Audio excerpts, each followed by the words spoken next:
Mas Hendrik, gimana Mas? Mas Hendrik, Mas Hendrik, gimana LK Mas? Mas, aliran ke Ridwan Kamil juga gimana Pak? Ada dana ke aliran. Ada ke LK nggak sih Mas?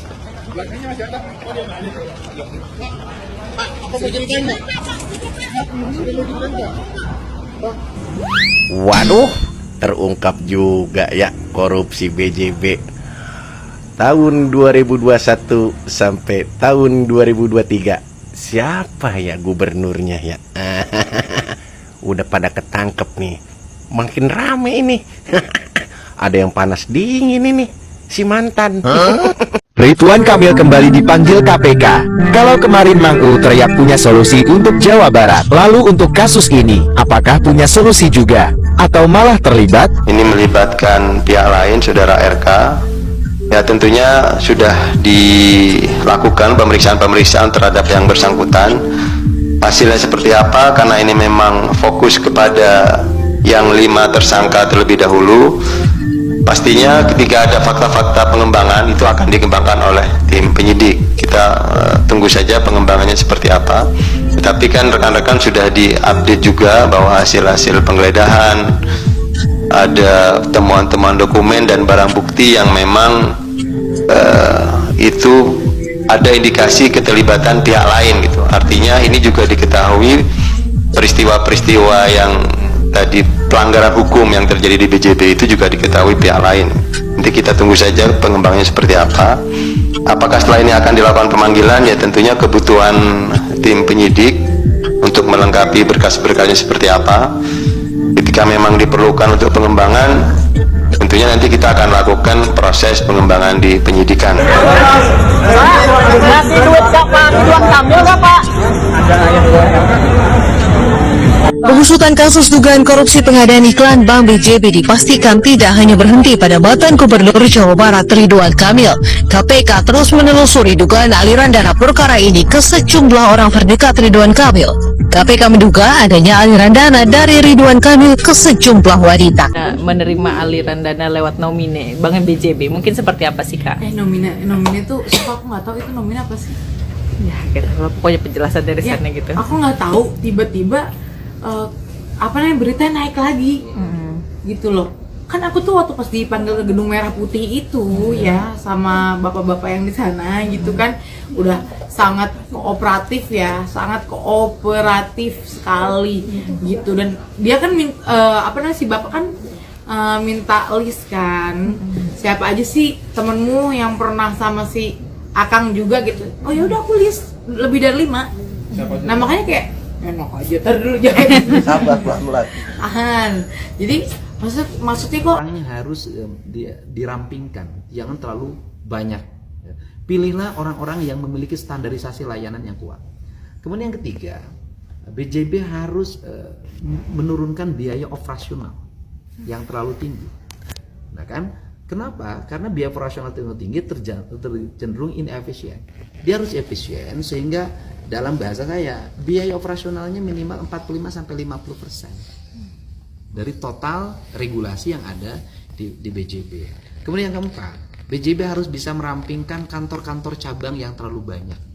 Nah, keempat ini orang yang memiliki kesanggupan melaksanakan keempat ini ya bisa menjadi direktur utama. Kalau tidak memiliki kesanggupan, ya jangan.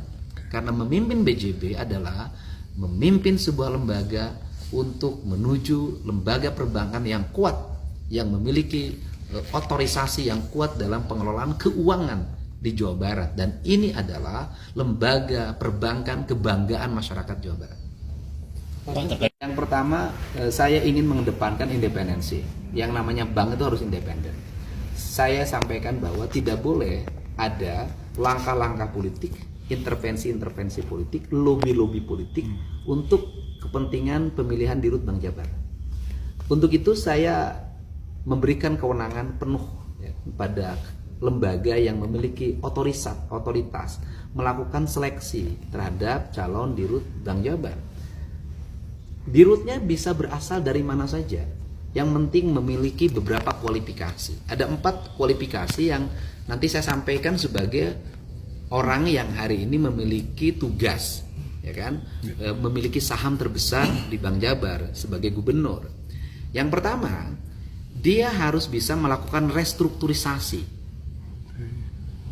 jabatan di BJB, sehingga BJB ke depan itu harus menjadi lembaga yang ramping, tidak terlalu banyak orang.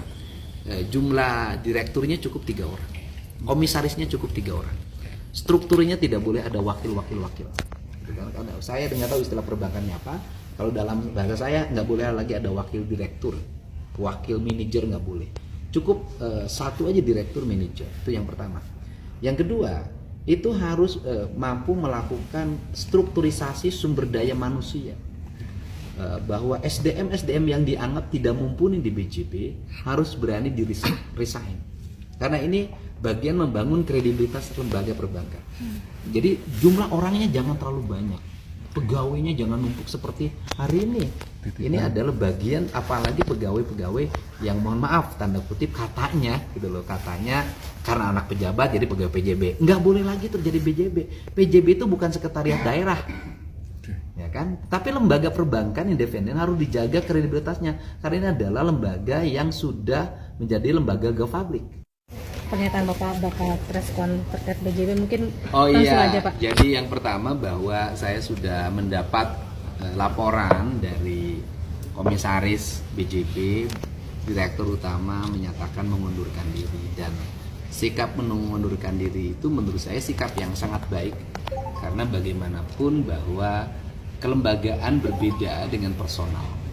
Artinya tindakan yang dilakukan oleh mantan dirut BJB itu adalah tindakan personal. Tapi BJB sendiri adalah kelembagaan perbankan milik rakyat Jawa Barat yang harus dijaga integritasnya sehingga bisa terus tumbuh menjadi bank terpercaya di seluruh Indonesia, bukan hanya Jawa Barat. Lisa Mariana mengaku dapat aliran dana korupsi BJB dari Bapak Ridwan Kamil. Halu. Lisa, kau halu banget. Jelas-jelas Bapak Ridwan Kamil itu membantah kalau kamu mendapatkan aliran dana kasus BJB. Di mana-mana andaikan orang itu korupsi, terus duitnya dikasihkan ke istri, anak, ani-ani, simpanan yes, itu nggak akan bilang dari mana duitnya. Nggak akan bilang. Ya udah dikasih-kasih aja, nggak akan bilang. Walaupun duitnya itu untuk hal negatif, nggak akan bilang kalau hasil korupsi. Ini Lisa Mariana ini bener-bener butuh validasi. Kalau dia sangat dekat banget sama Bapak RK, sangat itu banget lah. Ya padahal kamu cuman ya disewa, habis pakai gitu aja. Kayak rental mobil. Udahlah Lisa ya, cukup, kasihan Bapak RK. Bapak RK pengen hidupnya tenang dan nyaman. Gara-gara kamu tuh Pak RK sekarang hidupnya susah, nggak dipercaya lagi sama masyarakat. Kamu sih Pak RK lebih baik ini dibawa saja ke penjara itu, biar kapok tuh Lisa ya. Guys, kalian udah dengar belum? Rumah Ridwan Kamil digerebek KPK. Seriusan, ini beneran kejadian yang bikin kaget banget.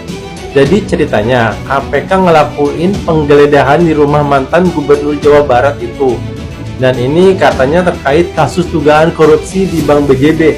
Wah, makin panas aja nih urusannya. Jadi, penggeledahan ini terjadi hari Senin 10 Maret 2025 di Bandung. Ketua KPK Setio Budianto udah kasih konfirmasi langsung kalau penggeledahan ini emang ada kaitannya sama kasus korupsi di Bank BJB. Dan kalian tahu nggak? Ini semua berawal dari pengumuman KPK soal penyidikan kasus ini sejak 5 Maret lalu. Artinya udah ada tanda-tanda sebelumnya nih ya. Pertanyaannya sekarang, seberat apa sih dugaan korupsinya sampai rumah Ridwan Kamil digeledah? Apakah ini cuma salah paham atau emang ada bukti kuat? Dan yang bikin makin penasaran, sampai sekarang KPK belum ngumumin siapa aja yang jadi tersangka. Kok rasanya kayak ada yang ditahan-tahan ya? Kalau beneran ada keterlibatan RK di sini, wah ini bakal jadi skandal besar banget sih. Tapi kalau nggak berarti ini bisa jadi kesalahan besar yang bikin nama baik beliau tercoreng. Jadi makin penasaran, KPK bakal ngumumin apa sih selanjutnya? Gimana menurut kalian? Apakah Ridwan Kamil beneran terlibat atau ini cuma salah paham aja? Drop pendapat kalian di kolom komentar ya. Jangan lupa follow biar nggak ketinggalan update selanjutnya, karena ini bakalan ramai banget. Oke? Thank you.